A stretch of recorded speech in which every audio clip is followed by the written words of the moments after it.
Hello ಎಲ್ಲರಿಗೂ welcome back to my channel. High protein ಹಾಗೂ high fibre ಇರೋ ಅಂಥ ಅಡುಗೆ ರೆಸಿಪಿನ ನಾನು ನಿಮಗೆ ಇವತ್ತು ತೋರಿಸ್ತಾ ಇದ್ದೀನಿ.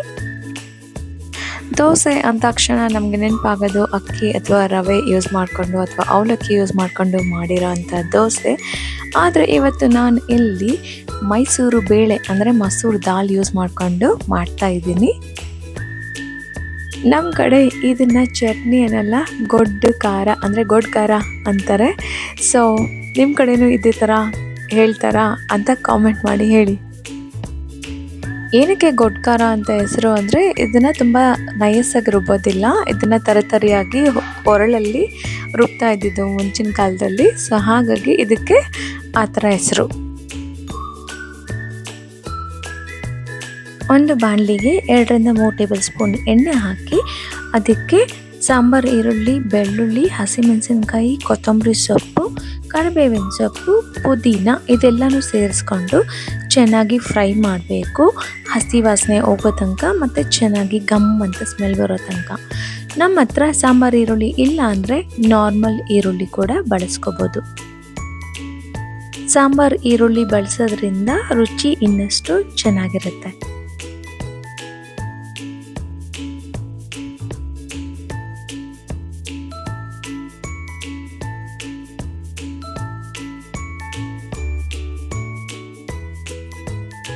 ಈಗ ಇದಕ್ಕೆ ನಾನು ಉಪ್ಪು ಹಾಗೆ 1 ನಿಂಬೆಹಣ್ಣು ಸೈಜಷ್ಟು ಹುಣಸೆ ಹಣ್ಣನ್ನು ಸೇರಿಸ್ಕೊಂಡು ಚೆನ್ನಾಗಿ ಫ್ರೈ ಮಾಡ್ಕೊಳ್ತೀನಿ. ಈರುಳ್ಳಿ ಎಲ್ಲ ಚೆನ್ನಾಗಿ ಬ್ರೌನ್ ಆಗಿ ಎಲ್ಲದರದ್ದು ಹಸಿ ವಾಸನೆ ಹೋಗೋವರೆಗೂ ಚೆನ್ನಾಗಿ ಕೈ ಆಡಿಸ್ತಾ ಇದನ್ನು ಫ್ರೈ ಮಾಡ್ಕೋಬೇಕು. ಈ ಚಟ್ನಿನ ಒರಳಲ್ಲಿ ರುಬ್ಬಿಟ್ಕೊಂಡ್ರೆ ನೀರು ಆ್ಯಡ್ ಮಾಡ್ದೇ ಆಗ ಇದನ್ನು 1 ವಾರದವರೆಗೂ ಫ್ರಿಜ್ಜಿಂದ ಹೊರಗಡೆನೇ ಇಟ್ಕೋಬೋದು. ಬಿಸಿ ಬಿಸಿ ಅನ್ನ ಜೊತೆಗೆ ಬೆಣ್ಣೆ ಸೇರಿಸ್ಕೊಂಡು ಈ ಗೊಡ್ಡು ಖಾರನ ಹಾಕ್ಕೊಂಡು ತಿಂತಾ ಇದ್ದರೆ ಆಹಾ ಸ್ವರ್ಗ ಅನ್ನೋ ಥರ ಇರುತ್ತೆ. ಈಗ ಇದಕ್ಕೆ ನಾನು 1/4 ಟೇಬಲ್ ಸ್ಪೂನಷ್ಟು ಅರಿಶಿನ ಹಾಗೆ ಮನೆಯಲ್ಲೇ ಮಾಡಿರೋ ಅಂಥ ಸಾಂಬಾರು ಪುಡಿನ 2 ಟೇಬಲ್ ಸ್ಪೂನ್ ಸೇರಿಸಿ ಚೆನ್ನಾಗಿ ಮಿಕ್ಸ್ ಮಾಡಿ ತಣ್ಣಗಾಗೋಕ್ಕೆ ಇಡ್ತೀನಿ.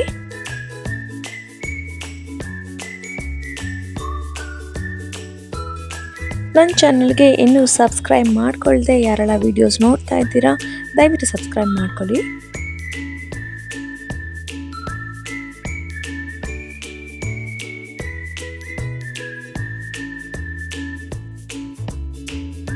ಓಕೆ, ಈಗ ಗೊಡ್ಡು ಖಾರದ ಮಿಕ್ಸ್ಚರ್ ತಣ್ಣಗಾಗೋವರೆಗೂ ನಾವು ದೋಸೆ ಹಿಟ್ಟನ್ನು ರುಬ್ಕೊಳ್ಳೋಣ ಬನ್ನಿ. ನಾನು ರಾತ್ರಿನೇ ನೆನೆಸಿಟ್ಟಿರೋ ಅಂಥ ಮಸೂರು ದಾಲ್ನ ತೊಗೊಂಡು ಮಿಕ್ಸಿಗೆ ಹಾಕಿ ಅದಕ್ಕೆ ನಾನು ರುಚಿಗೆ ತಕ್ಕಷ್ಟು ಉಪ್ಪು, 1 ಇಂಚು ಶುಂಠಿ ಹಾಗೆ ಖಾರಕ್ಕೆ ಬೇಕಾದಷ್ಟು ಮೆಣಸಿನ್ಕಾಯಿ ಸೇರಿಸಿ ಅದನ್ನು ರುಬ್ಬಿಟ್ಕೊಳ್ತಾ ಇದ್ದೀನಿ.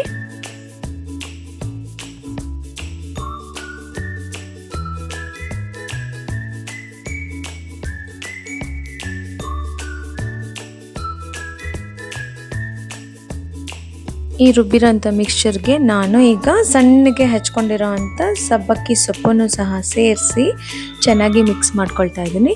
ಈ ಥರ ದೋಸೆ ಹಿಟ್ಟಿನ ಅದಕ್ಕೆ ರುಬ್ಕೊಂಡು ಅದಕ್ಕೆ ಬೇಕಿದ್ರೆ ಈರುಳ್ಳಿ ಕೂಡ ಆ್ಯಡ್ ಮಾಡ್ಕೋಬೋದು, ಬಟ್ ನಾನಿಲ್ಲಿ ಬರೀ ಸೊಪ್ಪನ್ನಷ್ಟೇ ಬಳಸ್ತಾ ಇದ್ದೀನಿ.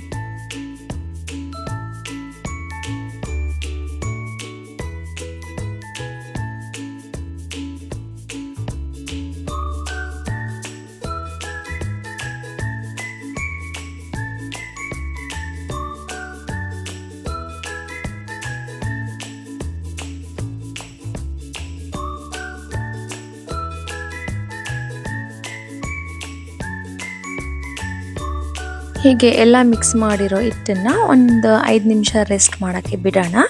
ಈ ಟೈಮಲ್ಲಿ ನಾವು ನಮ್ಮ ಗೊಡ್ಡು ಖಾರನ ಮಿಕ್ಸಿಗೆ ಹಾಕಿ ರುಬ್ಕೊಬರೋಣ.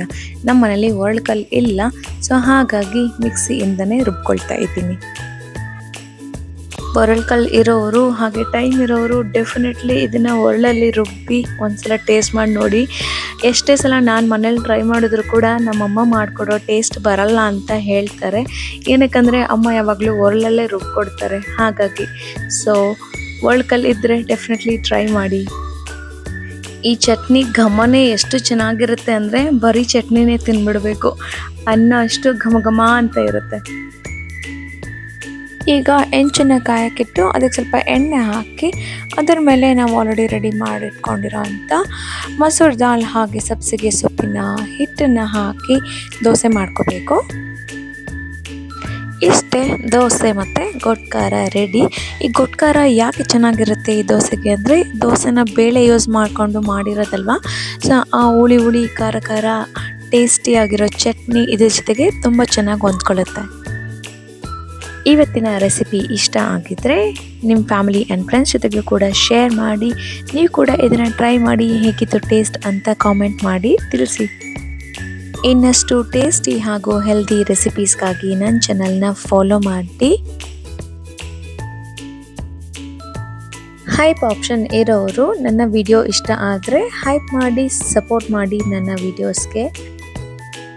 ಇನ್ನೊಂದು ಟೇಸ್ಟಿ ಆ್ಯಂಡ್ ಹೆಲ್ದಿ ರೆಸಿಪಿಯೊಂದಿಗೆ ಮತ್ತೆ ಸಿಗೋಣ. ಅಲ್ಲಿ ತನಕ keep watching all my other videos. Thank you so much for watching. Please take care, stay healthy, stay happy. Bye bye.